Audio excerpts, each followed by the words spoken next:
Yo, stop scrolling real quick. Today's guest is Jay for the Stop Scrollin Podcast, episode 12. Say what's up. What's up? Yeah, check it out. Yeah. No shit. Alright, guys, welcome to episode 12 of the Stop Scrolling Podcast. I am your host, JohnnyB, theShooter, and today's guest is filmmaker from Dallas, Jay. Go ahead and tell the people a little bit about yourself. What exactly you do filmmaking wise, whatever, just about yourself. So my name is Jay. I'm not sure if I consider myself a filmmaker, but mainly I consider myself a producer. Okay. So like somebody who like gathers all the people around, like the cast and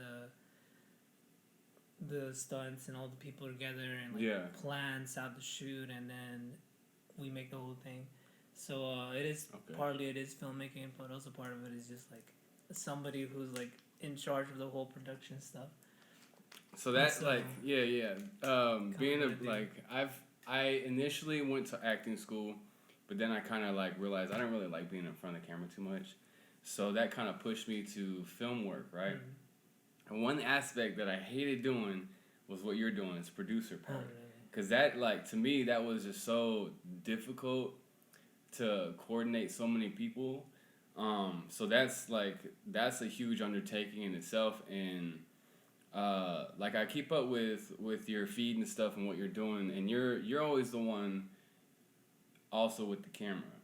And I thought you were the one with the camera that also does whatever.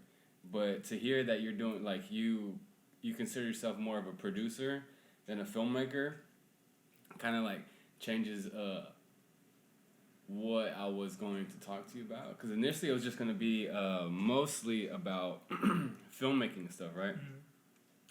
But on that aspect of producing, that's something I'm not too familiar with. Like, I know about it, but I've only seen through the door. I've never gone through in there. I've usually tried to find someone to produce for my projects and shit like that. Yeah. So, like, did you go to school for any media or anything like that? No, actually I didn't. I actually went to school for nursing, and that's kind of what I do now. Oh, like day job? Day job, okay. Yeah. So that's pretty much where I kind of started, and then I kind of like stopped liking it too much. Right. So then that's when I got into photography first, and I started like shooting, and I liked it, but it was really only a hobby, like to kind of like forget about the stuff that I was seeing in the hospital, like. I work emergency and trauma, so I see like a lot of crazy stuff, and then being able to have a hobby outside of that like really helped me out. So I started off with photography, kind of got bored of it for a little bit. I was like, it's cool, but like you can only do so much. I completely agree. Yeah. So then I went into videography first, and I liked it a lot more. It was like more fast paced. It required more like setting things up and like coordinating a lot of stuff, right? So I really started liking it, and I started liking the movement of the camera rather than like a still image. I really like the movement. Right. That's the thing that I always enjoyed the most. And then I stopped liking it a little bit because I was just like, The filmmaking? No, the videography. Okay. I stopped liking videography only because like it felt like it was very commercial. So like anybody who will ever like want to talk to you about making something, they always wanted to make a commercial. Some sort of like advertisement for like this promotions and stuff like that. Yeah. And I feel like that's not artistic to me. Like that's just okay, I'm gonna help you sell a product. And that's when I got into now what I really consider myself a cinematographer. And that's like my like title now. Like I make a video for film that is more like of that like storytelling rather than like the commercial side, which is more at least personally, I consider more like a videography. Right. So then that's when I started, doing all that stuff. And around that time, I met Gabby.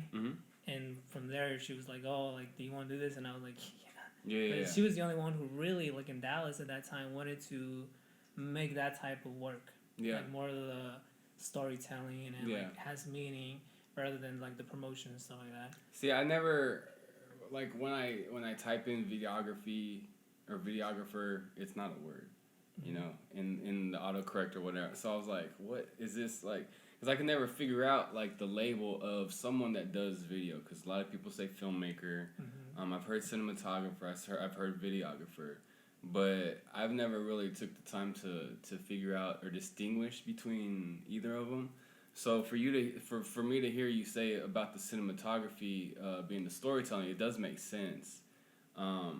Would you consider like filmmaking a part of that, or would you separate that? No, I think really filmmaking is just like, the way I look at it, it's like an umbrella to like the whole production. I think like I consider myself a producer, but like I'm under that umbrella of you're a filmmaker still at the end of the day. Yeah. Because you're helping make the film, you know. Right. So like even if you are, like to me, like people have the idea that the filmmaker is the director or the cinematographer or the the executive producer, but I really think everybody falls under that umbrella. Okay, you are helping to make the film, so therefore you're a filmmaker. Yeah. Now, there are people who have more responsibility. I gotcha. Yeah, like the director has a little bigger responsibility, like let's say like an extra. Right. Because an extra still helping make the film, but like the responsibility on an extra has nothing compared to the director. Okay. So they're the ones who a lot of the time will get that main level. Okay, he's a filmmaker. He's a director, but also a filmmaker who's helping make the overall project. So a filmmaker is someone that's a part of the whole project. Yeah, like part of the team. I feel like that's really that's way I've always kind of seen it. Like filmmaker, not just one person, but like it's a group of people who come together to make a specific film. So with your nursing background, like how long did it take before you were like, I need something outside of work to like get my mind off of shit? About like, between like school and then like I was working at the hospital. I started working early in the hospital. While you were still in school? While I was still in school, and then before that, I was actually volunteering in the hospital. So I was in the hospital for a good including my volunteer work for a good 8 years. God damn. And then like working, I took about the third year where I was like, I don't really like this anymore, and kind of want to do something else. But you're still doing that right now? Yeah, still I'm hopefully working towards not having a day job and full time. So like, is there something that happened specifically, or something that you seen that was like, holy shit, like I did not really prepare myself for this? When it comes to the hospital, like every day you can see something. Yeah. Man. And then you get used to it, and then you do see some like more traumatic stuff eventually, but. Like seeing someone's flesh just like not normally well, to me it's more normal now. Right. But like you see some other crazy stuff like car accidents. Like that type of stuff. Like I can see blood, that's fine, but like to see something puncture, something cut, it's just like that's kind of too much for me. Yeah. It's kind of gross because it's like I visualize or I feel like that could happen to me, and like I don't want to see my shit just like, and then like they talk about. There's fat also that comes out of it or something around the muscle. I'm just like, I'm okay with like just looking at my skin and not knowing what's underneath. That's fine. But damn, cause like I was sick in high school, so I went to the hospital a lot, and I don't know, like I even as just a patient, I was like, man, this is too much. Seeing like especially like. Because since I was in high school, I went to Children's Hospital, and seeing a whole bunch of kids that were like ill, it was just like, fuck. Like, I have a lot of respect for people that work in the hospital, especially like children's hospitals, to be able to see all that and handle all that while being calm enough to think clearly. So that's like. I guess, do you think that aspect of it helps you with filmmaking? Because it is stressful. It is once stressful. You start the project's like, fuck. You got these things that happen that you're not prepared for, but you just have to go with it type shit. Do you think that helped you? Yeah, I think that helps a lot, back to what you were saying, there's a lot of people who do work in the hospital who are like amazing people. Like the most amazing, most caring people you ever meet, and I was like, to them I always give them props. Yeah. But I think like being in that situation where like you gotta think fast sometimes, or you gotta like just not let your emotions get the best of you. Like especially you did like CPR on somebody. Do you like just turn that off, or like how do you handle? It's like it turns to me like to a lot of people who work like it just turns into like automatic mode. You kind of just like don't look at this as the situation that is sad. It's just work. Right. Like, right, okay, right. and this is what you got to do, and you've done this enough times that you can just like not freak out, you know. Yeah, it's like that's this is the main occupation. Like, Yeah, I have this to do is- it. yeah. Like, okay. Yeah, so that's the main thing. Like, you just don't be freaking out, because I mean it is like Yeah. you. I never think about it now, but like Mm. back in the day, especially when I first started seeing a lot of stuff, like I used to really think, man, like who else in this world can say that they seen a dead person, or they try to do CPR on somebody, and like there's not a lot of people. Yeah. And like to me, like it's pretty common, like to be in this situation. Yeah. But yeah, it does for sure help filmmaking wise, because it's just that something's always gonna go wrong. You just gotta be ready. Has for something like happened on set where it's just like, shit. it. Yeah. It happened. Yeah. A lot. Does it happen Yeah, a it lot? happens a lot. Yeah. Yeah. I have a million stories about that too. Yeah. Like what would you say, I guess, without like specific situations, but what is the main thing that is probably the most stressful as a producer? As a producer, I think like for me is like whenever like you go into a location and the location manager is not there, or they're late and like they're taking forever to open the location. Yeah. Or you get there and they start like to tell you like a lot of rules that you never agreed on. That's like the most stressful, I think, as a producer. But on the flip side, like, props to someone that is able to be in that situation and adapt to it. Because I think like anything artistically, being able to adapt to the situation that you're put in is always going to help you in the long run. Because obviously, like, shit happens and shit will happen. But if you can handle it like this time, when it happens next time, I'm sure like you deal with shit that you've dealt with before, and then now it's just like, all right, let's get it done, let's get it past it. Yeah. So damn, I didn't see stuff like that. Is just like, because if you don't have the location, you can't set up, you can't get ready, and then people are just sitting there waiting, and pushes everything back and back and back to the point where, like, the craft services providing food and water and all that shit becomes more important, because like you have to keep these people not so anxious, I guess you can say, because like with Gabby, I don't know how she performs, but like when I was an actor and like before set, like I would get kind of anxious because of the waiting time and shit like that. So but that aspect of being the actor, do you I guess, do you know or relate to any the side like in front of the camera as opposed to being behind? Yeah, of course. Actually, I was an actor as well for. Oh, really? Yeah. Kind of like before I got into photography, it was like a small period that I did acting. So I can relate to a lot of actors, and I'm like, okay, I get you guys. You know, for the most part, you're just gonna be sitting around and watching the crew do their job. Yeah. And to me, it's always been like, just gotta. Everybody just gotta.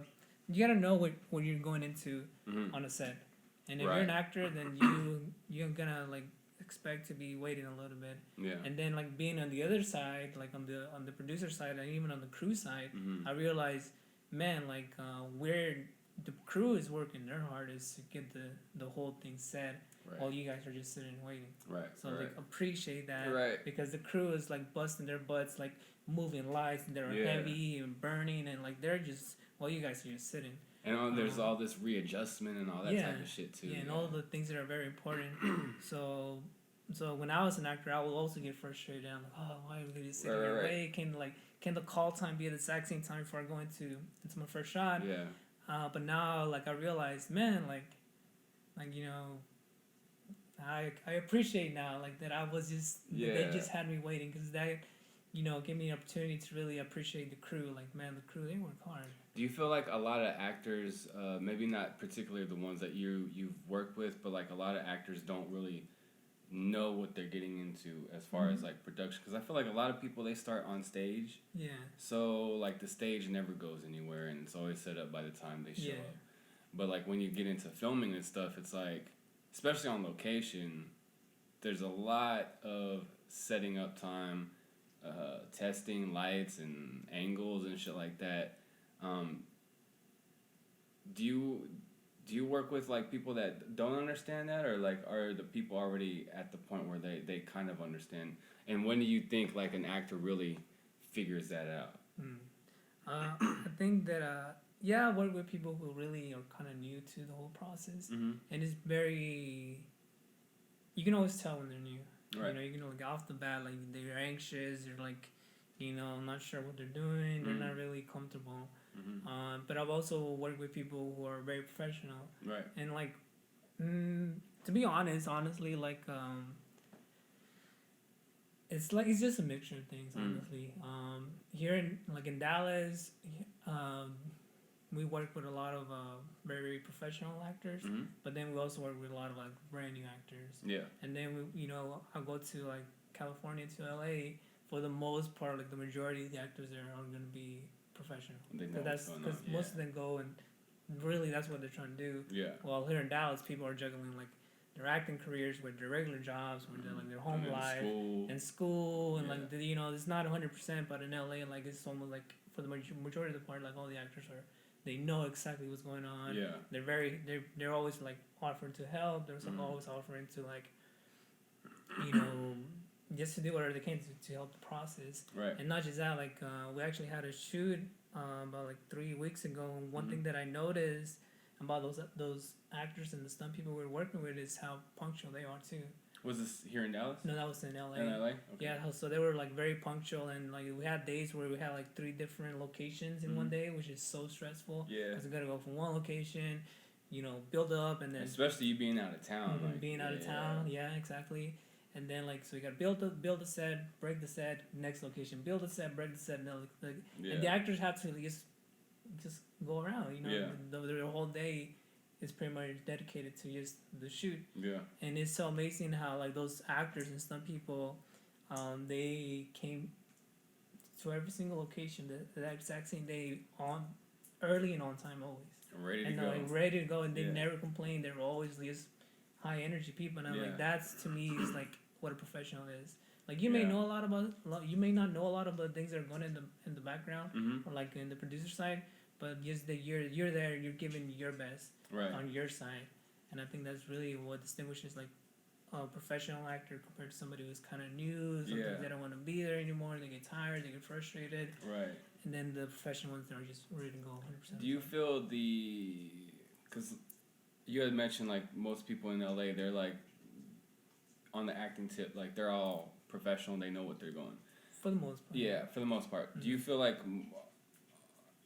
the people that go to LA are transplanted to LA, or do you think it's like they're homegrown, as opposed to like I'm sure the actors that are in Dallas are mostly homegrown. Yeah. Right?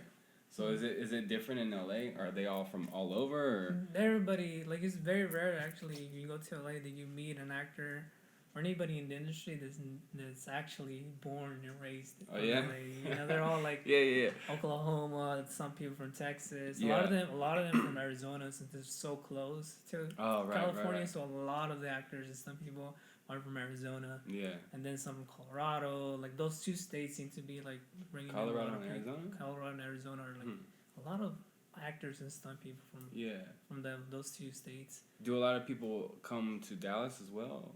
Yeah.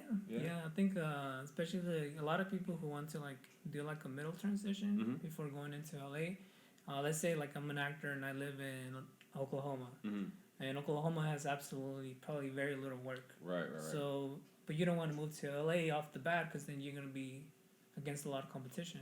Yeah. So you move to Dallas, you build your resume in Dallas, which is not a lot of competition, but it's still a decent amount of work, and then you move to LA. Where's your resume? Where's your demo reel? Where's your everything that you need to get an agent over there and start competing against those actors and stuff people over there? So I think so people do move to Dallas a lot of the time. So do that specifically? Do you feel like Dallas is like one of the markets for film? Because I know LA is obviously one.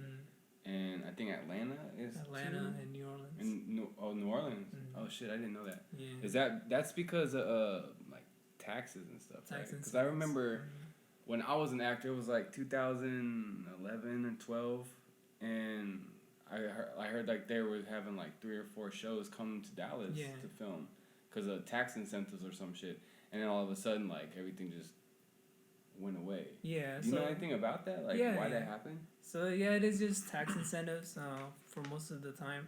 Mm-hmm. Then there's really like one of the things that I always tell people when it comes to the world of filmmaking, that it's a business, you know. Right. And if the numbers are not there, if your movies are not making money, then you're not gonna have a long-lived business as a filmmaker.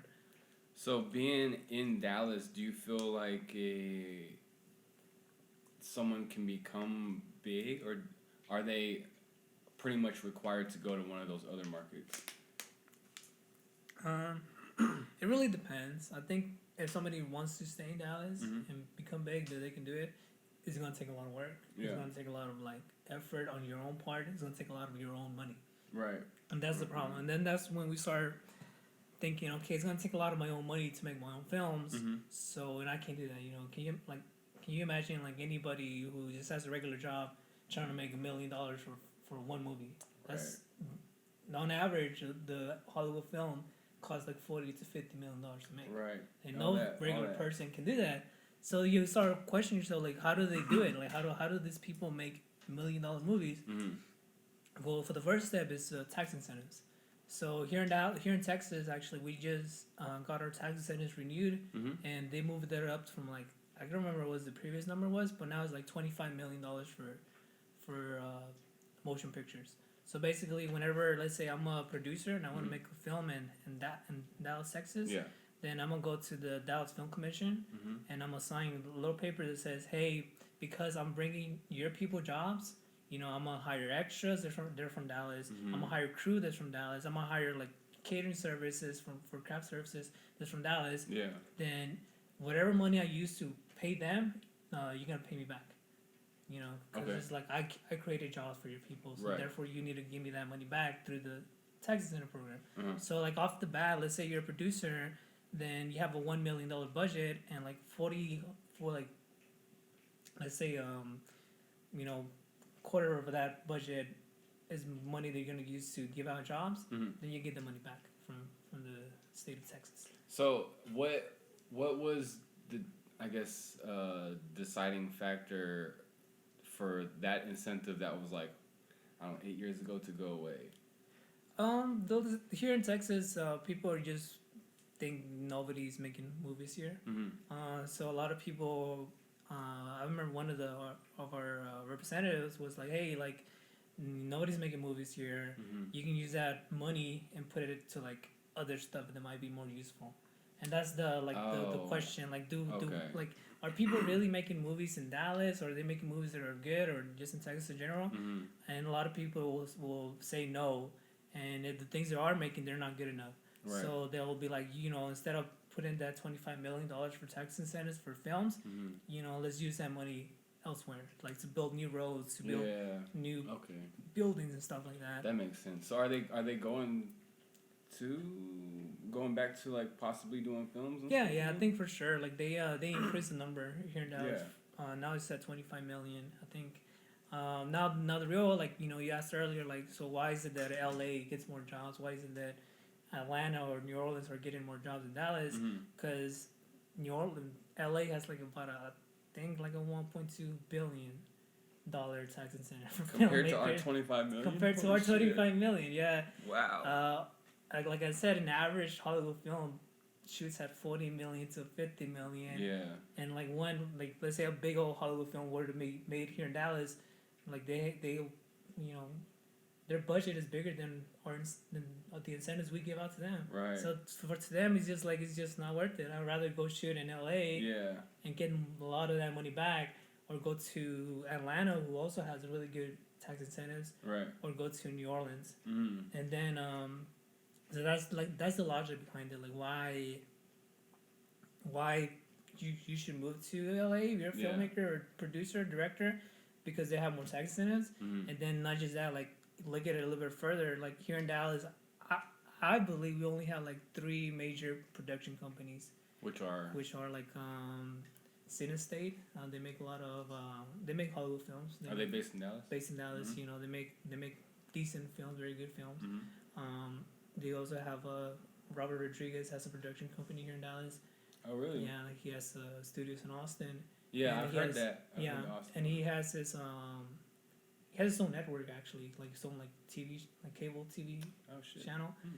It's not doing very well, you know, Right, but you know, it's getting there. Yeah. And then like I believe there's some like another one, I just don't remember the name. And then we have a lot of smaller production companies that are really just for promos and commercial stuff. Yeah. So that's something we do have in Dallas. We have a very high demand for people making advertisements and commercials. I know they have also Funimation. Yeah, over in Grapevine. Is that like that's just voice work, right? Yeah, I believe it's just voice work. Yeah. So what's like? Do other places have like a Funimation, or is it like Dallas is the primary spot for that? I'm not sure. Not too familiar with like a lot of voice work. Yeah. But what I was referring to is like production companies who make movies. Okay. Not commercials. Yeah. Or like not like podcasts or stuff like that. Just specifically, we make movies. Yeah. With like storylines and feature film stuff like that. What's have you heard the company? I think it's A24 or something like that. Are they based in Texas or? I'm not sure. I'm pretty sure they're based in California somewhere. Oh, okay. But I thought they were. They're just a distributing company, so they help distribute the film once it's made. So do you have like a production company name for your stuff? Yeah, we have a production company. We have it's a J&G Productions. Is that your brother? No. Gabby? Yeah, oh shit! Okay, yeah. J&G. That's tight. Yeah, that's our production company here. Yeah. We just established it not that long ago. Mm-hmm. But we're hoping to get a little more projects. So with the work that you're doing with Gabby, Gabriella Corvina, right? That's what she's going by. Okay. Yeah. Do you? So that's like your primary, I guess, project line. It's like with Gabby and is it mainly like action films that you guys are doing? Yeah. So with Gabby, like. It's just mainly action films. A lot of like fighting films. A lot of just pretty much just like fighting type stuff. So with the filming aspect, obviously like when you're doing like dramatic scenes and stuff, it's not too difficult because it's like you got close-ups, you got establishing shots, and you got maybe like a little pan or something. But for action shots, with an actual martial artist, because like anyone can look like they can fight with cuts and shit, right? Yeah. But with Gabby, like having her martial arts background, do you find it easier to film someone that has that background as opposed to like having to create someone to give the illusion that they can fight? Yeah, for sure, it's a lot easier because you can only do so much like with somebody who doesn't know how to fight or somebody who's not trained. Before, like, you have to do a lot of work in post, and that's the thing that always, especially with action, will always kill your post production time. You know that you have to like go back and you got to figure out the right angles, and that didn't connect, that didn't get close, that would look too slow, and then you got to like really try to figure out in post, and it's a nightmare because you're eventually gonna start looking really fake. Right. And people are gonna be like, no, this is fake, you know. Like, what the fuck is all these cuts for? Like, damn. Yeah, exactly. Yeah. And like, I think we experienced that like when we first started, because we're here in Dallas, and like the only people we really had the chance to work with was our brothers. You know, Eddie and Donnie. Yeah. And they're professional. Like they know how to fight, and it was pretty good. We learned a lot. But then we started working with a lot of actors who had the look. You know, they look like somebody who you want to fight. Yeah. Or like that action look that everybody like kind of like knows. Yeah. And it was just more difficult because you had to like pretty much tell them everything that they needed to do, and that was kind of like Gabby's job, like to choreograph. Right. And the choreography was really like difficult for them to understand, to try to figure it out, to keep it in the memory, and to actually make it look good. Physically as well. All right. Like one thing I did notice, like not particularly like your guys' work, but like just in general when you can tell someone doesn't fight or isn't trained.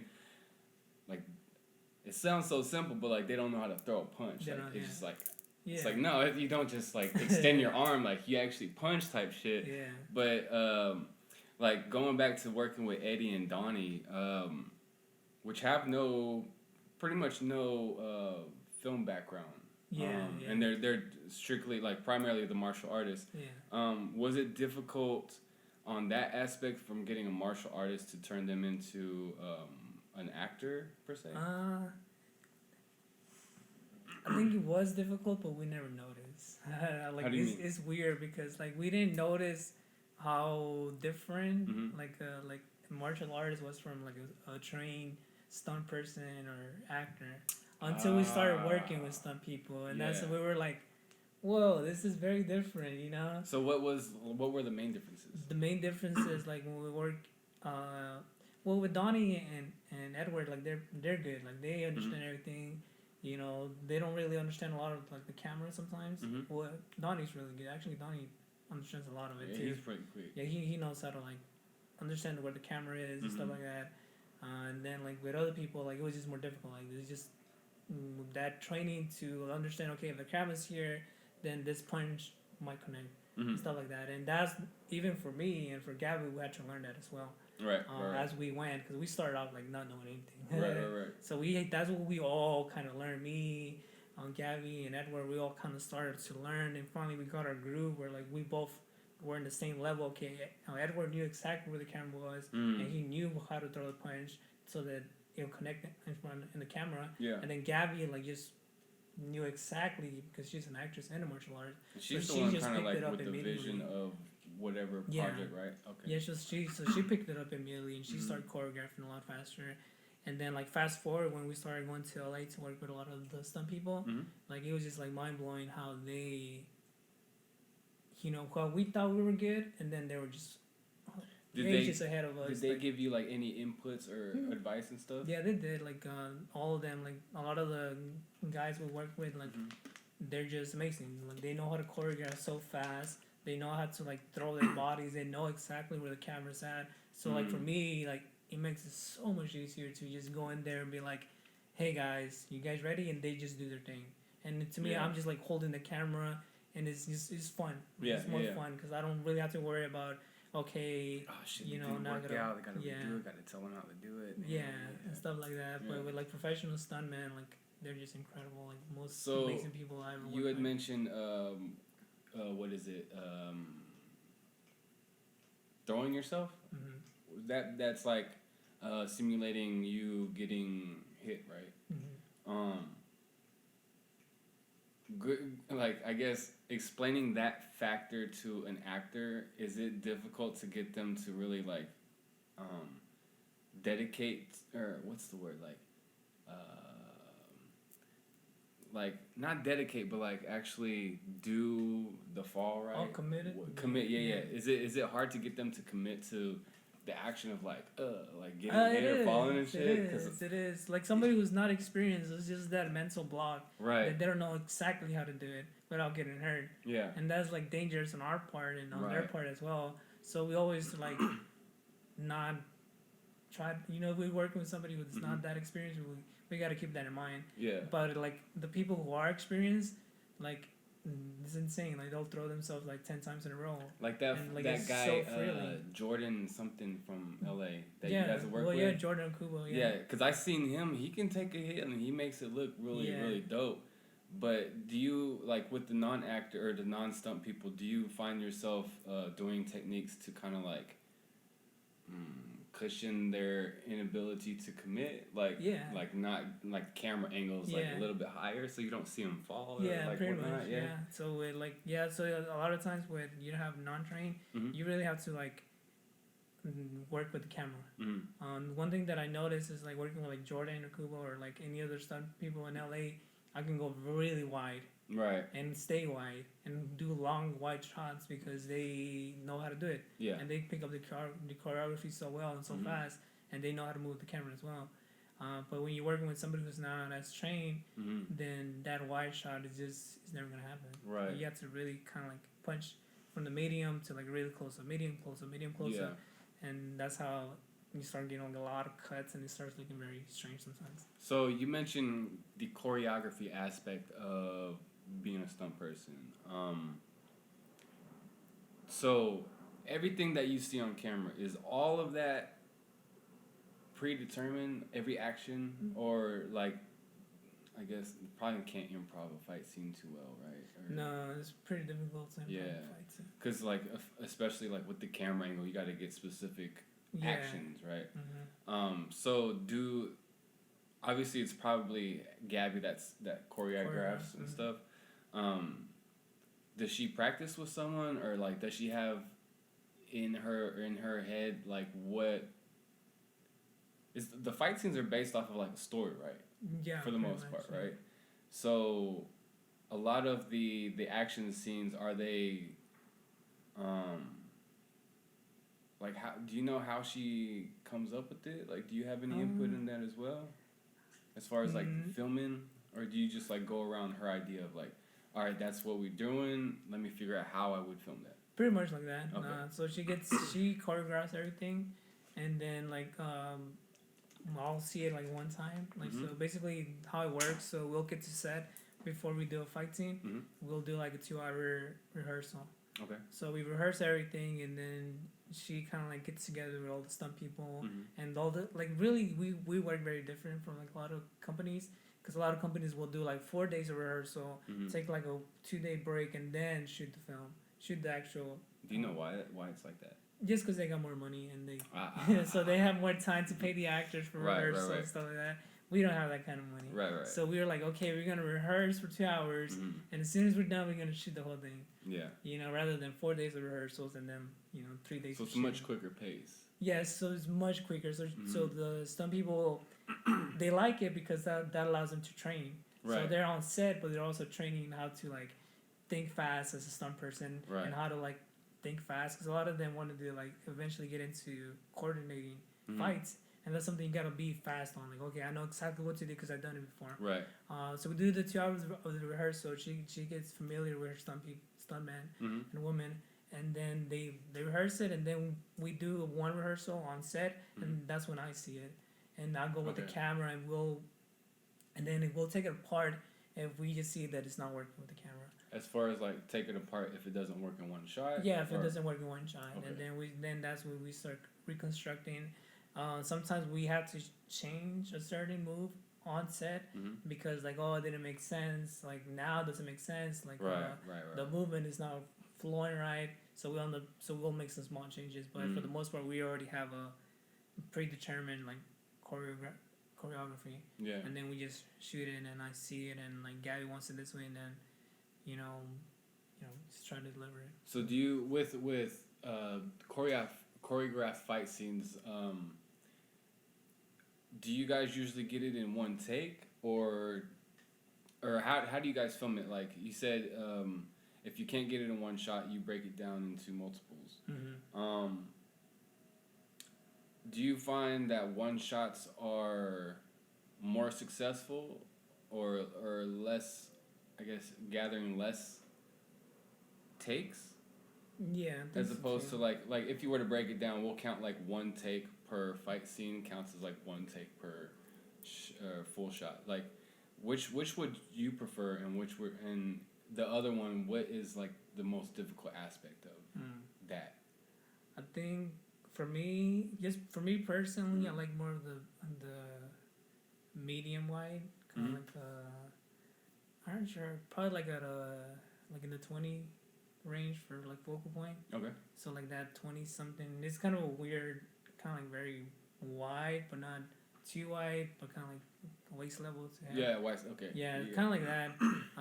That's kind of like where I like to shoot my fight scenes, but it also really depends on the choreography. Right. So like if the choreography is like very linear, so meaning that like it's like moving this way and I'm staying behind a person the whole time, then now that's the type of thing that I like to shoot.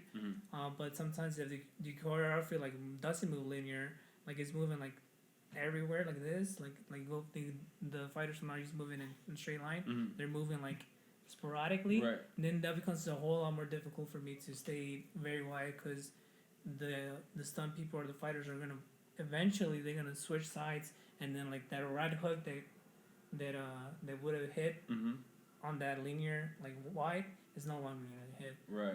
You're gonna see that it's, and that's when you come with the and then that's when we're like, okay, yeah, like we pause and okay, let's pause, let's cut here, and then figure out a way to transition that into the next the next shot where the right hook is gonna hit. Mm-hmm. So that's the one thing.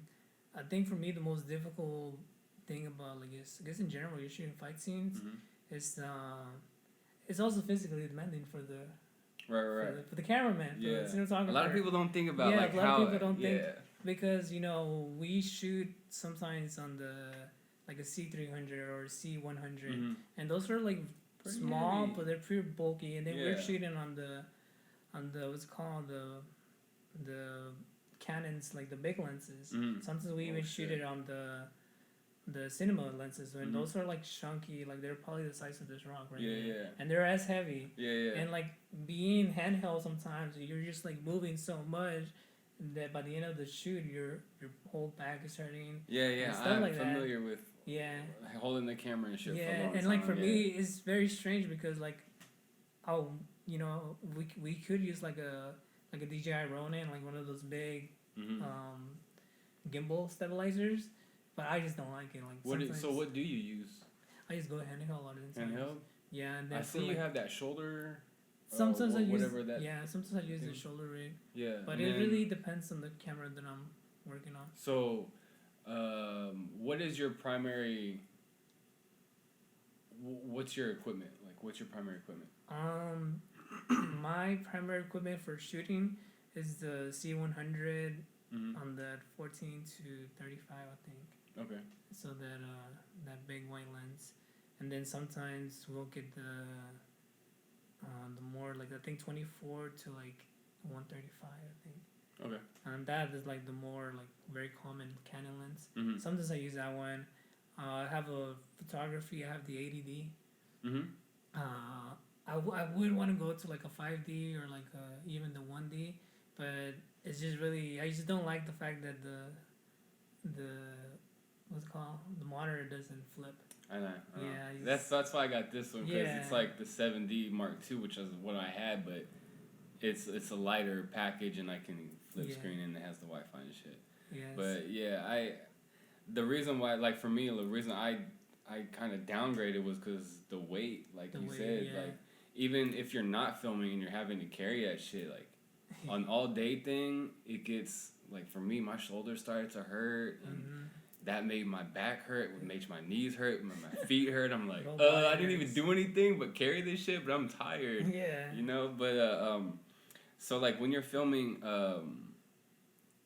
handheld, is that like a personal preference, or is it a preference because that's the emotion being put across through the camera? Because obviously it's going to be a lot more sporadic as opposed to like the smooth, calm, whatever. The smooth, calm, I think it really is like you said, more stylistic choice. So like depending on what the scene is calling for. Right. So for me, I'll go handheld. Like if I wanted to just seem like it's more of a crazy fight. There's no clear winner. Like there's no hero in this fight. Yeah. You know, it's like an all-out brawl. Like you know, you don't know who's gonna win. But when it is more like a heroic, you know, like it's a hero, then I'll go with the more like the stabilized gimbal. Okay. Because it just kind of like gives the viewer the understanding, hey, like this person has all the control. That's right. It's not and you know it's just like smooth and like this person's in control. Like if the subject was kind of like an amateur or learning, then you might go with the handheld stylistic. It's like, oh shit, you know they're going through a lot in their mind, but like. You flip to the master, and it's like pretty much. You know, it's like, oh shit, there is that difference. And I feel like a lot of people, especially the audience, well, I'm gonna say specifically the audience, the majority doesn't really understand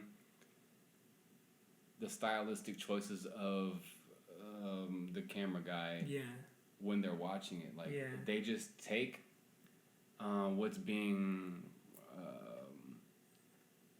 emoted, I guess you can say, through the camera, and that's what makes it so engaging, you know.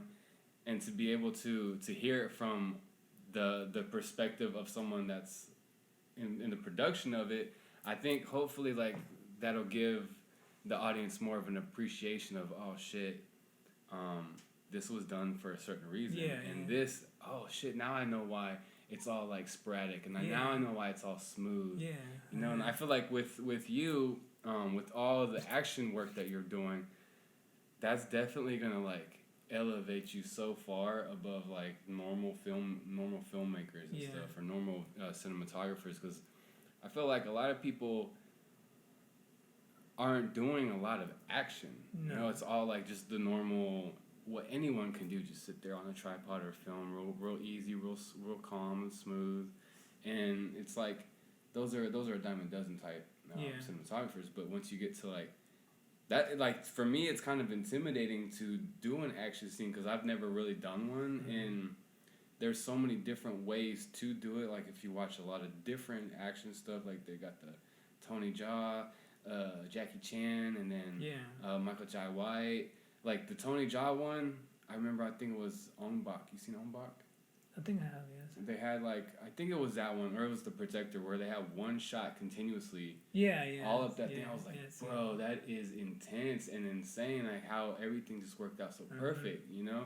And to be able to do that, it's obviously like Tony Jaa and the coordinators and stuff, give them props, but like there's a lot that goes behind that to make it like visually appealing and the emotion that you want to get across, because like you said, that has a lot of smoothness in it, because it shows like, oh, dude's in control. He's whooping ass, but it's like he's mentally at that level, like just getting through shit, you know?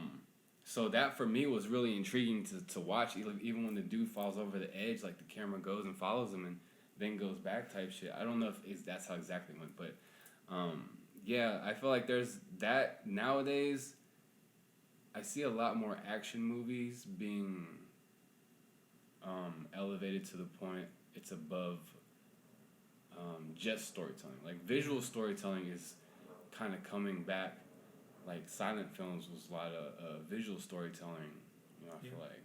And content-wise has gone back as far as like scripts and shit like that, because I feel like a lot of today's day and age is like fast paced. Yeah, it is. You know, and this like the action side of films kind of like caters to that. You know, it's like, oh shit, you know, ooh, instead of sitting like, oh fuck, I gotta sit here and watch this whole story. Why it gets to this and listen to it, and like it's another aspect. But like with the fighting scenes, you don't necessarily need the audio. It does enhance, obviously, but to be able to just watch a fight scene, it's like, it is. It's a lot different. And then to see Gabby, it's like, oh, you got a girl like whooping in the ass type, instead of just like the normal. Okay, another dude. Okay, you know. But once you throw her into the mix, it's like, oh, there's a lot more that goes into it. And I saw her last post where she was, I think it was like, be your own production, and she was doing her own makeup and shit, right? So yeah, like filmmaking in general is so like detail oriented. It is, you know, and I really like what you guys are doing, and that's why I've been like on a couple of her posts, I was like, can you do this? Because like I would like to see that type of shit. Like I don't know, it's really intriguing, and then to see especially people that I know produce this content that's like, who are these people? You know, if I didn't know, I'd be like, damn, who are these people? So that's really cool. And then, so tell me a little bit of the short film that you just uploaded yesterday. So we just uploaded yesterday. It's kind of like, it was weird. It's not weird, but it was kind of like a little step outside of what we usually do, because we just wanted to like try something new. What do you normally do? What we normally do, we do a lot of like story-based, like short films, and a lot of like even just choreography in general. This one was more like it involved music, which is something that we really never really got into too much. But what aspect of the music was different? That it was more music than dialogue. So was the music kind of storytelling or helping? So basically the music was the main helper to tell the story. That's interesting. Along with the images that we were playing through. Right. And if you like, so that's what we kind of shot at, like a music video, basically. Okay. So I'll consider it kind of like a music video, but with a little bit of storytelling. Right. But anyways, yeah, it was like one of the first things that first of that we ever done. Mm-hmm. We just wanted to try something new. I mean, it's a good one. I think what it's about like our main focus with it was just to put out something that has a little bit of meaning, mm-hmm. and also it's left for the viewer to interpret. Like, what did you think it was about? Right. And then just let that kind of like run. So I did see. I feel like for the most part, you guys have filmed like on location for the most part, right? And this one was like an actual studio. Because like the behind the scenes production shots were super dope. Yeah. With all the shadows, like, did you guys, for the atmosphere, like, how did you guys set it up? So we had a few locations, but for the main one that everybody kind of wants to know, this is all Gabby, by the way. Yeah. Not even me. Now Gabby's really smart when it comes to. You'll be surprised. She knows a lot of stuff. But anyway, what she wanted to do is she wanted to have a light, and that will shine, like facing towards just one light, basically, just one light that shone at the whole room. You guys only use one light? Yeah, we only use one light. Oh shit! And it was one of those big RE, big old production lights. And so we just have that light, shoot that way, and then also get a fog machine. So again, like, so it would be like very give it some atmosphere. Give it like that atmosphere, and also like cast more of a very soft shadow on everybody. So that was for that. So that was like the diffuser for the light. The diffuser for the light, yeah. So that was a very simple like light setup, like very simple. But so then my job as a cinematographer is like, how do I capture that? So what I did camera wise to get that atmosphere is so I shot it down in the C100. So I shot it in like the Canon log, whatever it's called, for color grading, and also shot it really with a really high shutter speed. So that way I wouldn't lose the action to blurriness. Right. And they'll keep the silhouette of the people in the shot. So I guess the aesthetics was lots of shadows. Kind of darker. Okay. Yeah, and then the next one was the White Studio. It was a very nice studio in LA. It's what's it called, cyclorama, like those like kind of roundish. Oh, and then even at the edge. Yeah, it was one of those. It was really nice. Same thing, kind of like keep it all white and don't make it seem like we're in a studio. I think we did a pretty decent job with that. Yeah. And then for the last shot, it's actually in the same location. We just put red gels on all the lights. And then whenever I went back into post-production, there was still, you can see a little bit of the white, but I just did like a quick color grade and it looked all right. A little bit of the white on the background? On the wall, yeah. Okay. Yeah, so but it looked pretty good. I think the red looked pretty nicely. So what do you prefer, shooting or editing? If there is a difference between that for you. I think it's about the same, honestly. Yeah. Editing wise, like a lot of people think I cut. I don't cut. Actually, Gabby does all the cutting. As far as cutting the each footage. clip? Yeah. Okay. She cuts the whole everything basically. So she'll cut it into the way she wants it. And then what I do special effects. I do color grading, and I do. Oh, so she sets the timeline. She sets the timeline. And then you go. And I go in and I color it. And I solid beta. Yeah. Okay. Yeah, pretty much. I personally don't. I just don't like cutting. No, I feel It's you. too much work. It's too much tedious. staking. It's too much like, and she does it. So, and then in return, I'll do the things that she doesn't like to do, like the color grading and the special. See, I didn't know she did that. Yeah, I didn't know she did like actual production side, other than like stunt coordinating and shit like that. No, she does a lot of production stuff. Good job, Gabby. But yeah, so like for like that was like, I don't like the tedious aspects of editing photos or videos, so that's what kind of like pushes me to stop a little bit or not want to do it, because I'm just like, fuck. Yeah. I gotta do all these, and a lot of people that don't do it don't understand how many cuts there are per whatever project and shit. And it's like, damn, if if you actually saw the timeline, every single cut, like sometimes you can't even see the cuts because there's so many or so minuscule or not. But yeah, that's pretty dope. So when you guys go to LA, do you guys obviously go for specific projects, right? Mm-hmm. Do you guys have a lot of LA people that are just like, let's do? Yeah. Are people in LA more wanting to do stuff as opposed to Dallas? Like, do you guys have to search more out here?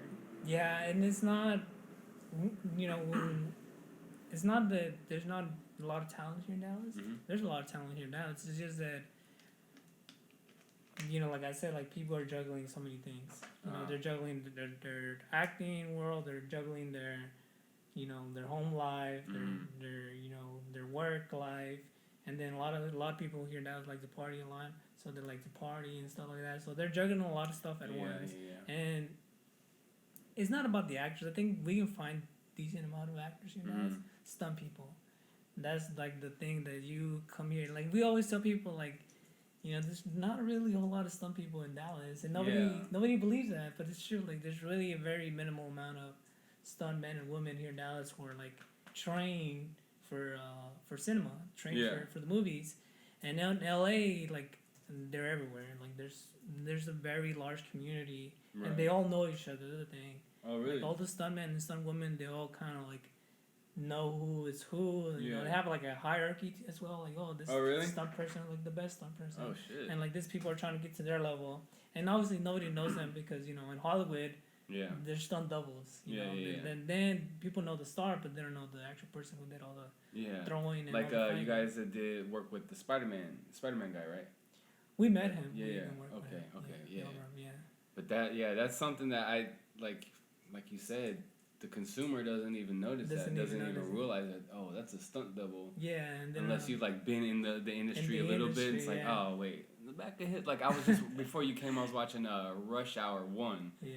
And there was a part where Chris Tucker was supposed to be like on a motorcycle. Mm-hmm. And obviously like the shots, like dude was like behind the screen so you can't see his face, and the other one was like shot from behind, and it's like the cut, like his haircut was like a little bit off, so he's like come on, Chris Tucker didn't drive that bike and shit. That's something that it takes a minute to notice. And like I took one film class, and with that one film class, like I saw so many aspects of being captured on film that like changes. Yeah. Like especially like if you're like here and one thing they were like, she was like, all right, keep your face here, slowly turn that way, up and down, and then we would play it back, and it's like, damn, you look evil like this, but you look really innocent like this type shit, and it's like that's another stylistic thing, is to be able to capture the right angles and shit like that. So like, did you, with your acting background, is that how you got into filming, and like how did you learn? Did you learn on your own? Yeah, so basically, with my acting background. Wait, 1 second, my bad. All right, go ahead. Okay.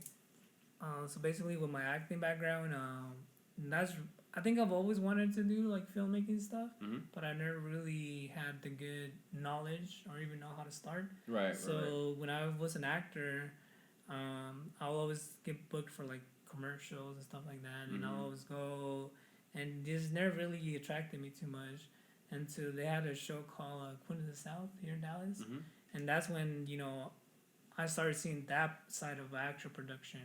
Because commercials, they're very like, you go to a restaurant and they'll make you eat some food in front of the camera, and everybody's kind of just very paranoid. Like, no, everybody's just trying to like get the job done. Nobody's really having fun. Yeah. Okay. Like everybody's just very professional. Like very like, we're just trying to get the job done for tonight. Because I said like they'll shoot for 1 day a commercial, maybe 3 days at the most for a commercial. Yeah. And then after that, like everybody goes home. But with an actual production, they're shooting like a big show or a big movie, they're gonna be together for a good 30, 45 days. Yeah. Like seeing the same people and like eating with the same people. So they develop more of a community type of a crew where like the crew knows the actor knows the crew. Right. And they all kind of hang out and they'll have like their little like life on set. Yeah. And like they all have their fun. Own little community, yeah. And that to me, when I first experienced that, like, wow, this is so much fun. You know? Right. I love it. I love being here. I love like that I get to go into my trailer and I get to like pretend that I'm somebody even though I'm nobody. Right. And then, you know, somebody dresses you, they feed you, they treat you very nicely. Give you the makeup and you're just sitting there. And people talk to you because you're an actor, you know. Right. They're like, oh, we want you to be happy. We want you to be in a good mood so you can give out a very good performance. Right. Because that kind of just like the actor performing well kind of justifies everyone else's work. Yeah. Like, prep work was good. It's good to go. Yeah, pretty much. So I really enjoyed it a lot. Mm-hmm. But then I started noticing that like the people who are like, people think the actors are the most important thing on set. Mm-hmm. But then, you know, you get to the director, you get to the executive producer, and then you get to like even further into like the financier, like and then those are the most important people on set. Yeah. And I was like, I like being treated cool like on set. I like this idea. Yeah. But like for me, I felt like I don't just want to be like a pretty boy here on set. Like I want to like put in the work. I want to know like what they're doing. Yeah. And I started seeing the cameras, and I don't know why, but I was really attracted to like all their camera equipment. I was like, man, I want to touch it. Like I want to see like, because there's so much more than you expect. Oh, just the camera. No, it's like it's like a whole. They built it like and now we're starting to see like, man, like these people come in and they start building this monster of a camera, like an Ari something, and then like that's when I really started to like that aspect. So that's when I bought my camera for photography. I feel I might as well learn photography, since they're kind of like the same thing. And then that's when I went from my photography into my videography, and then into eventually cinematography. That's pretty dope. 'Cause I think that's what also intrigued me. It wasn't like when I was on set. I did do one show that ended up getting canceled like on my episode, which is episode 2. But it was Lone Star. It was filmed here in Dallas, and we had to film like some diner in Waxahachie, and it was daytime, but they still like they set up lights on the outside of the window shining in, and even the camera rig, like all they were doing was like panning in, but they built this whole fucking dolly like huge, and the dude was sitting there with the camera. I'm like small budget, you're just in there with the stabilizer hoping to get like what you need. But like even the restaurant, like they cleared out the whole section, like moved all the tables just to focus on one little thing, and I'm like, damn, it's like being a camera dude at an event, like you're just as high or even higher than the artist. Like you can do what you need to do. And for the most part, people in production understand that, and they're like, just let him do what he does, and you got that golden ticket to do whatever, and go wherever. You want to go on stage, you can go on stage. And even like being on set, like the people that are important are usually the ones that you don't know. You don't know. The less important people are the ones that you do know, because like those are the ones just like, he's just an actor, just throw him in. We gotta replace him, you know. And I was a featured extra, so like I didn't have any lines or anything, but like I still got like camera 2 or 3 seconds of camera time and shit. But it was like a two-day shoot, and one was on location where we shot. I was sitting across from the actor. I don't know the actor's name, but apparently he's been in the industry for a while. And the whole scenario was like a scam artist getting checks for like some fake business. So I was there writing a check. I was a college student, and then but we weren't able to film like the B-roll of me signing on location. So they had us go to a studio, and they had set up the whole booth in this big ass studio, and we would just come and like write our thing and write our signature and rip it, and then that was it. And to see that side, and then I got to see a different set, like of when they're like going in the front door, like there's no outside, but it looks like outside is just like a painted whatever type shit, and I was like, whoa, this is so dope. And even the aspect of like the podcast, like all you see is what's on the camera. but it's like my couch is right there, my TV is right there, the kitchen, like everything is like, you don't see all that, but that's the production side of it. And like, to me, that opened up so many, it made the possibilities so big, because it's like, now I understand that what you're seeing is what you're supposed to see. Yeah, and everything behind it is to make that happen. You know? Mm-hmm. And for me, that was like a really eye-opening experience, because it's like, whoa, I can do this. Maybe I'm not on that level because of the monetary reasons, but like, it can still be done. You just have to have that creative inclination to want to do it. You know? And so that's why I really appreciate and I like what you guys are doing, because, like you said, when you started, you didn't know what you were doing. Yeah. But you've gotten to the point where it's like, oh, I'm going to LA. I'm working with these known people that are in this industry. Yeah. And it's like all you gotta do is like take it upon yourself to do it and learn. And so, good job to you guys for doing that. And even like getting Eddie and Donnie involved, that's pretty interesting too, because like I didn't consider like they would even be like, obviously that's their sister, so they would want to help, but like to actually see them like do it and then be good at it was like, whoa, that's so dope. So I think you and Gabby probably helped that along the way for sure, to be able to capture them correctly, but that's really inspiring for me as well, because it's like, I know these people. Yeah. And I'm seeing what they're doing. If I can take the time to study and learn myself, what's keeping me from being able to do something like that? So that's really dope.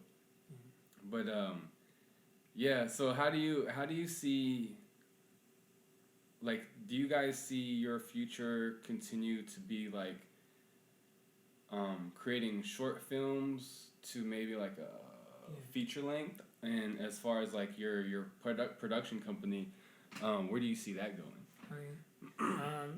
I think that's definitely the goal now, to to go into feature productions. And it's always been the goal. I think it's never been like, for me and Gabby, like a lot of people don't realize that everything's planned out. Mm-hmm. Like everything that we've done has always, like, we talk about it. We're like, where do you want this to go? Where do we want this to go next? Like, what's the next level? And like, even from the very beginning, like, a lot of people might think, oh, they just got lucky. That just happened like out of coincidence. Like, no, like everything that we do is very mapped out, very thought out, very, something that we already knew was gonna happen. Yeah. So now our next step is to go into feature films, and it's always been like the level of like kind of like a hierarchy into like where you want to get. Mm-hmm. So we start off doing like, when we started, we were doing self-defense videos, and we knew we weren't right. Yeah, we knew that's not something we wanted to do, but we figured, how do we get people's attention with us being nobodies, like with not knowing who they are? Right. Or will we bring them value? We're gonna bring you guys value by showing you how to like do self-defense for women. From there, we went in a creative way. In a creative way, yeah. And actually, off the bat, like, a lot of people don't know, we've been going at it for like, as far as like the production stuff, like we've been going at it for about a year and 7 months. That's really all. Like, I remember the very first video we made was on January 2nd, last year. So guys, that's a small time frame in the time of life. Yeah. But to be able to succeed, be that successful, is like, come on. Yeah. It can happen. Yeah, it can happen. If you guys actually like do it and put in the work. So. Yeah, but like, now here's the other thing about it. Like, don't get it mistaken. Like, 1 year and 7 months, but I'm literally working every single day. Right. Like every put in single the work. Day. Yeah.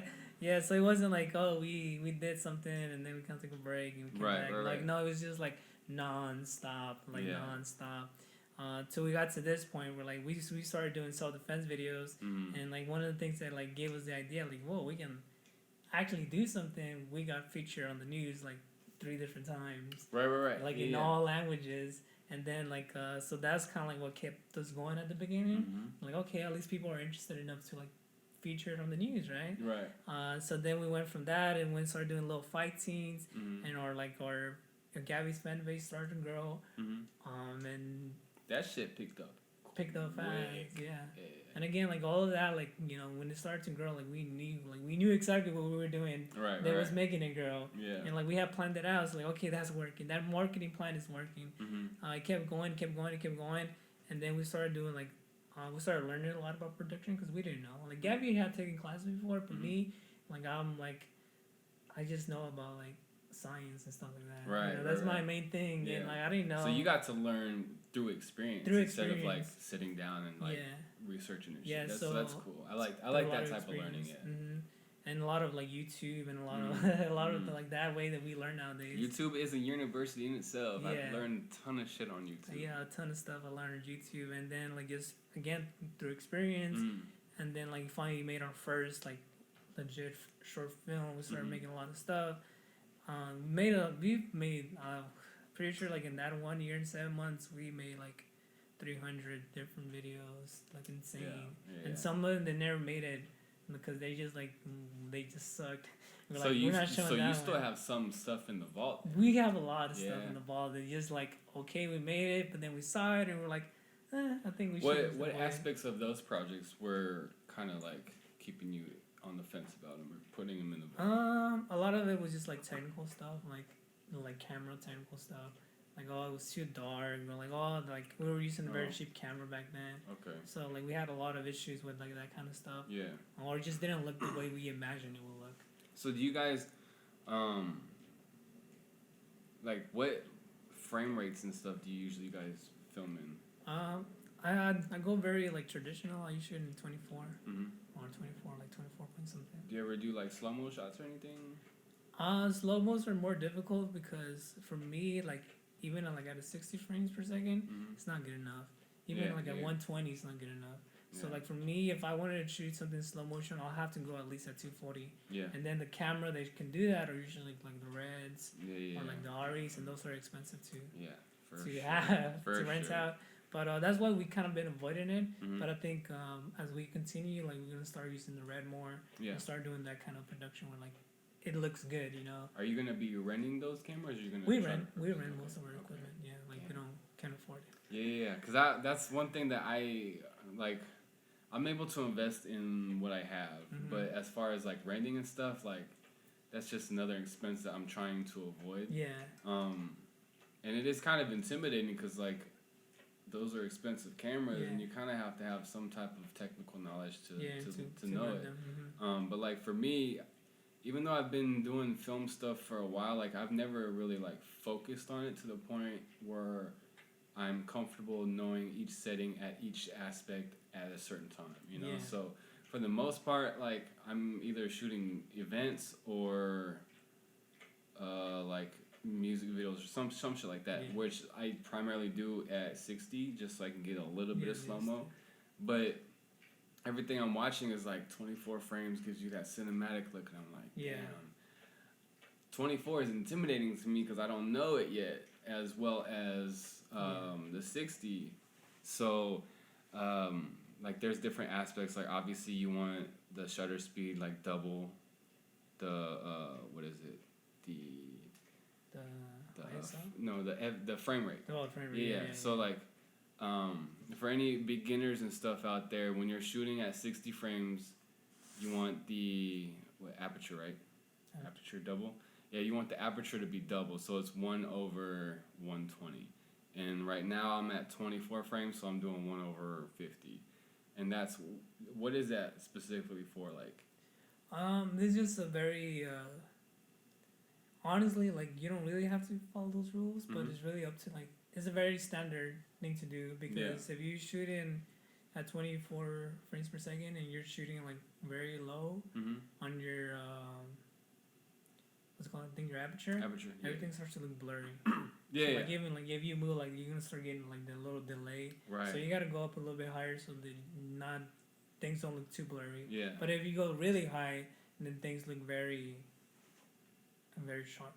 Yeah. So that's one aspect that I've been noticing, because there's a lot of people that have cameras but aren't necessarily filmmakers or cinematographers or anything. They just like record something and put it together. And like having some type of background, I notice a lot of these things that they're doing wrong, and I'm just like, fuck, man. I want you guys to do good, but like then it goes back on the person like actually wanting to know and be better instead of just like putting shit out. So that's one thing that I'm like, I'm actually the guest that I had a couple days ago. Me and her are trying to make a workshop, where we're gonna like have some painters, some photographers, and her being a cook or a chef to like a workshop for people to learn. You know what I'm saying? So that's like one aspect that I did want to add to it, not just photography, but like just basic filmmaking shit.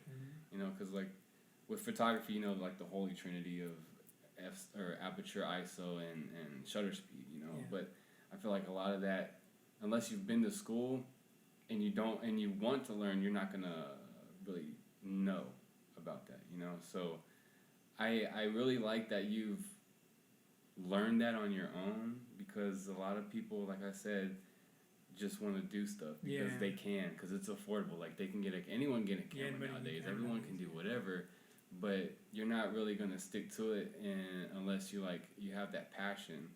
And I do see that passion with you and Gabby with everything that you've done, and especially in that short amount of time. You know, because I've been doing something creative since like 2011, as far as like media stuff and production, and without that dedication, it's taken me till now to like really get somewhere. But like with you guys, it's so fast, and like I knew Gabby for a while, so I know her like her drive to do and be successful. Then to have you come along as well and be right there with her, that's really dope to see a team. And a lot of people don't understand like the team aspect of it. The team aspect is very important. So like what keeps you guys going? Just like the potential of what you guys can do, or like is it personal fulfillment creatively? I think it's kind of weird actually. I think like what keeps us going is just that we both are very entrepreneur. Like we think very like money wise, and we're very business oriented people. And I think that's like the thing that like for us is like making $1 million movie or making like into Hollywood is not it's not that big of a fantasy. It's more something that if you do it right, you can do it. Right. You know, if you know how to do it, then there's no like nobody's gonna like just choose you. Like you literally have to like be a good business person in the industry, and like make your way up to the top. Nobody's just gonna like put you there, you know. Yeah. And I think that's what keeps us going. Like our understanding of the industry and like business wise, that we know, hey, like we're here right now, but if we follow our marketing plan and we follow our vision as a production company, then we can go really far. Like we can be where we want to be. And like part of like what motivates us, like more of a practical sense, is financial freedom. Like main thing, like being able to like, hey, like you guys make enough money that you don't have to worry about money. Like, hey, we're going to LA this weekend because we got to film this, and you guys can. Not having to work day jobs. I think that's a big one. Like, you know, not having to see dead people and shit no more. You know, pretty much, unless they're actors. But by that I mean they're playing. Right. Clarify that. I was like, whoa. Clarify that. Yeah. But so financial freedom, not having to work, and also like being able to give back to the community, but not just to the community, but also to the people that have been there the whole time, like Edward and Donnie and her family and my family, because I know our production company, it's mainly me and Gabby, but it also includes Edward, like comes in for stunts, Donnie comes in for stunts sometimes, my brother does sound whenever we have big productions. Oh, he's a sound guy? Then my other brother, he's also a cinematographer, so like which brother came with us to LA that one time? That was Asael. That was my middle brother. Is he the sound guy? Or no, he's not the sound guy. He's another like cinematographer. So all those people like they come in to help whenever they can. Yeah, it was mainly us too. Like they're like running the whole operation, but like we also have those people that if we can like say, hey, you don't have to work anymore because you can work for me. Hell yeah. Then that will be like a very highest accomplishment, and like a combination of those three things, not necessarily in that order, is what keeps us going every single day. And we're like, we know how to do this. Yeah. We know why we're doing it. So like it wouldn't make sense for us just to stop right now, me go back to the hospital and have Gabby like personal train for the rest of her life, but she knows that's not what she really wants to do. Is she still acting like with her agency? Yeah, she still has an agency here in Dallas. So with your short time span of the rest of the future, where do you see yourself in like 5 years?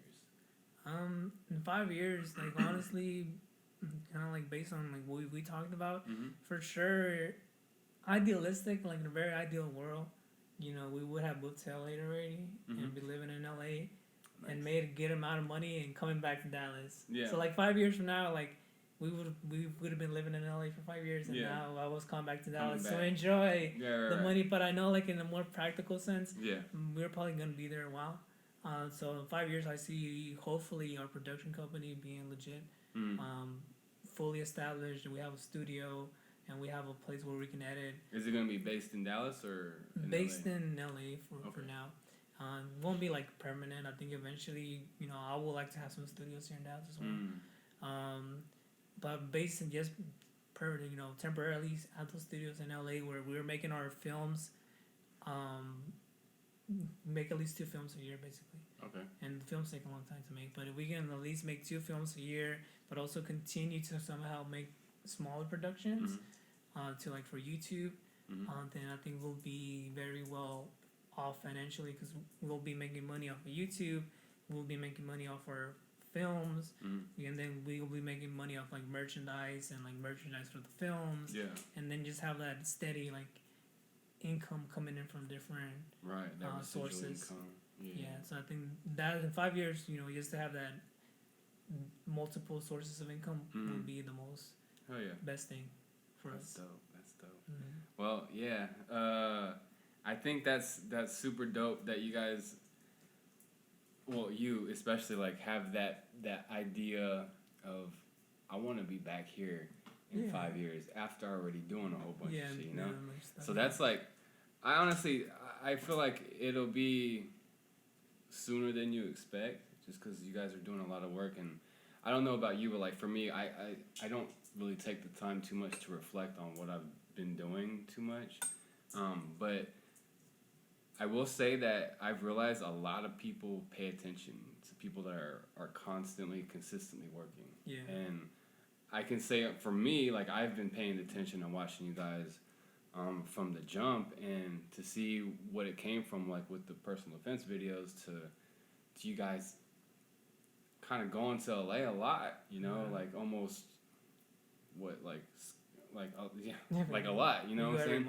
Regularly, So to see that happen, like in regards to whatever I decide to do, that just shows like you put in the hard work and you make the sacrifices, you can achieve anything that you want to do, and like you coming from the nursing background to jumping into a creative field, it's like creative field has a lot higher risk to be successful as opposed to like you're pretty much already established once you're in. It's just like you just keep going up and up and up. So that's a big thing for someone to kind of let go of, like that security of a consistent life as opposed to an exciting life, good or bad. So I commend you and I look up to you for that for sure, because there's not a lot of people that would take that risk, and even on the creative side there's a lot of creative people that won't make that sacrifice of having a day job to maintain themselves and be able to get the resources that they need to be successful in whatever they whatever aspect that they're trying to do. So that's dope, and I'm excited to see the future for you guys. For sure. Yeah. I like something that I wanted to add to what we were saying is like like if you work hard and you do what you gotta do and you put in the work, you will be successful. But also, I think the most important thing that me and Gabby have always done, other than just working hard, is learning. Right. I think keeping that steady flow of like, hey, we learn how to shoot, we learn how to edit, and then now we're learning how to about the business side of it. Like, we're learning all of our legal terms. Something that a lot of people will never understand is that our industry, as filmmakers, has a lot of legality to it. Right. We have a personal lawyer. Like, we have somebody that we can contact at all times that knows about law and be like, hey, like, we have this law issue. Can you talk about it? Can you try to figure it out for us? Because we don't know. But also being able to fully commit to it while having a job is really difficult, and it's a lot of sacrifice. See, like I like you said, like about that. That's something that I didn't mention because it's something that's usually forgotten about. Yeah. Continually learning about whatever you guys are doing, and I kind of do that without even thinking about, oh, I'm learning. I'm just like, oh shit, I need to figure this out. Yeah. Figuring out is learning, and I think a lot of people get comfortable. I think that's the perfect word. They get comfortable with what they can do, as opposed to what they could do, I guess you would say. Yeah. But yeah, so that's definitely learning is key. Always, even if it's not pertaining to a business, like being a student of life. Being a student, yeah. So there's so much in this world to learn, so just take the time and figure out, because I think a lot of people don't feel like learning because they haven't figured out something that they enjoy learning yet. Yeah. And it takes a lot of exploration time to get to that. And how old are you? 25. 25? So you're starting young. Like, I'm 33, so I wish I had that mentality that you had back when I was your age and shit. So that's why I feel like you guys will progress a lot faster, because you guys are already in that mindset of learning. Being younger, you're always learning. But when you get older, like my age, it's like, do I have to? Should I? Is there something else? So that's one aspect that I'm continually working on, like with my music. I'm like, okay, I know how to do this and this and this, and I do what I need, but then I don't necessarily go back and what else can I do? Type shit. So yeah, that's a really important aspect of it for sure. Yeah. So. I think it's what really stands us apart from everybody else is that we just both of us just continuously want to learn. And back to you said about your music, how do you can go back and do something else to it. Right. That's really been our learning curve, just going back and okay, what did we do right? What didn't we do right? Right. How can we make this better? One of the things that people never understand, and that's something that I always say, a lot of people will always ask me, how do you make that look so good? This image, how do you make the, this look so good with such a cheap camera sometimes? I've shot things in the 80D and they look really good. And people are like, how'd you do it? Right. And so people always ask, how do you do it? And I'm like, well, I used to learn how to color grade. Right. That's it. That's it. I just learned how to color grade, and a lot of people are putting out a lot of raw footage, and to me, it's just well, if you just learn a little bit, which is not a whole lot, right? Just how to mess with colors, take it one step at a time. Before you know, you're gonna be a professional. Yeah. And then that's it, and that's how we pretty much are learning every single day. So we say, me and Gabby just learn a little bit. Take it easy, take it at one step at a time. Right. But do it consistently, every day try to learn something new. Before you know it, we know a lot of stuff. Yeah.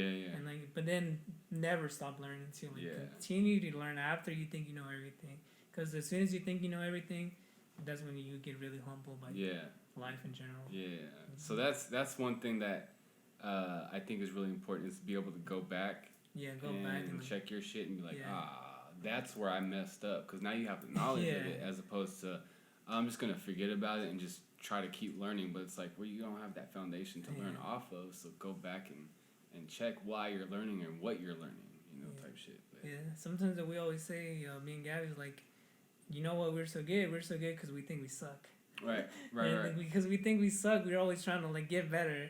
But that's what we're good. But we honestly, like, me and Gabby think we suck a lot of times. Oh, we suck. Do you guys have like a certain like inspiration, or like do you reference from anyone or anything like that? No, we really don't. Just all fresh. Like, all fresh. Okay. See, that's my approach with music. Like I kind of stopped listening to music, and everything I create is just like me, and it's new. I feel like that is something that also separates you guys from a lot of things, because even in any industry creatively, like you see a lot of people that have the similar or so it's like so close to what they're referencing, it becomes so unoriginal that it's like it's just a reproduction as opposed to like it's something original, you know. And that, like, what you guys are doing creatively, not just visually but like creatively, I don't see being done anywhere else. I mean, you might be exposed to seeing something because that's what you're focused on, but like for me, a normal consumer, you guys are the only ones doing what you guys are doing. So that automatically elevates you in my eyes to be like, oh shit, like they're leading in that genre, I guess you can put it. So with that being said, I feel like if anyone was to come across your stuff that was like super high up, they're not gonna have anything to compare it to, because it's like, oh, that's what we're looking for, because that's what we've never seen before. So that's really dope to be able to see and to like hope for you guys, you know. Like that would be so dope. Just be like, oh shit, like Gabby and Jay, they're not even hitting us back no more because boom, they're so busy with like high production shit, you know. And that would be like super dope, you know, a goal to like not just for me, but like for you guys, like to be able to be proud for you guys is really nice, you know, because I like the process of a creative where you see the beginning to the end. Yeah, because it's like, for me, it shows like an audience like, you have the potential to do this too, you know. Anyone can do it. You just have to, like you said, put in the work and learn. And then it sounds so easy. It sounds really, really easy after I just said it, but it's like, nah, dog, like you got there's a lot of time involved in, I don't know, there's probably times where you guys don't get a lot of sleep, you know, trying to get shit done. And do you guys set your own deadlines and stuff? Yeah, pretty much we set our own deadlines. We base it off, well, nowadays we're basing it off kind of like how YouTube pays. So like YouTube, like they pay like at the middle of the month. So like if you want to get that paycheck, we gotta like, you know, post the video like in the middle of the previous month. So I know like for this last video, if we would have posted it a little too late, then it would have taken a while for YouTube to. So like we always try to keep it to that level, but also always try to be consistent and everything. So like our deadlines are very like hard deadlines. Like if we say we're gonna do this, you know, I don't know how we're gonna do it. We'll have to work on it like nonstop. Yesterday I was supposed to go to work, but I was like, man, like I had to go post that video, so I just call off. Like, I'm sick.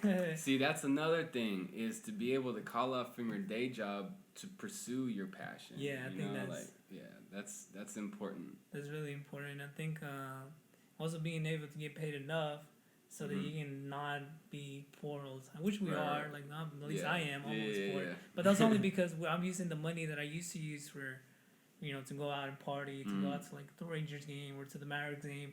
All that money that I was using for that, now it's going straight into like, okay, let's work on you reinvested stuff. it. Reinvested everything. Yeah, that's dope.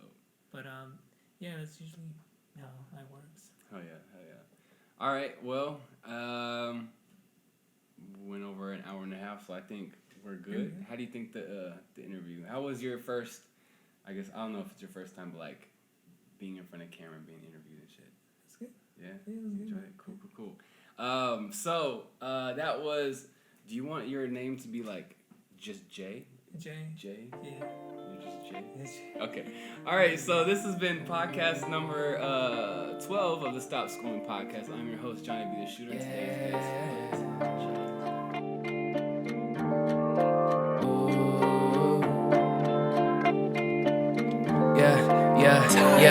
Yeah. Waking up and I'm feeling like I'm just living out my dream.